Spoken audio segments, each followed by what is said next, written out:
السلام عليكم ورحمة الله وبركاته. حياكم الله متابعينا الكرام أينما كنتم. طبعا قبل بداية المقطع كما عودناكم دوما لا تنسى الاشتراك في القناة وتفعيل زر الجرس ومشاركة الفيديو وتحفيزنا بلايك من قلبك. طبعا شاهدوا هنا الجماهير الغفيرة التي حاضرة لمشاهدة المباراة النهائية في محافظة حضرموت مديرية تريم.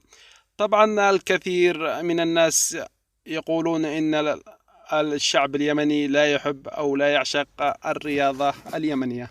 طبعا شاهدوا بأنفسكم إن هذا الشعب متعطش فرحة الفوز إن شاء الله لمنتخبنا الوطني للناشئين. طبعا هذا جزء بسيط.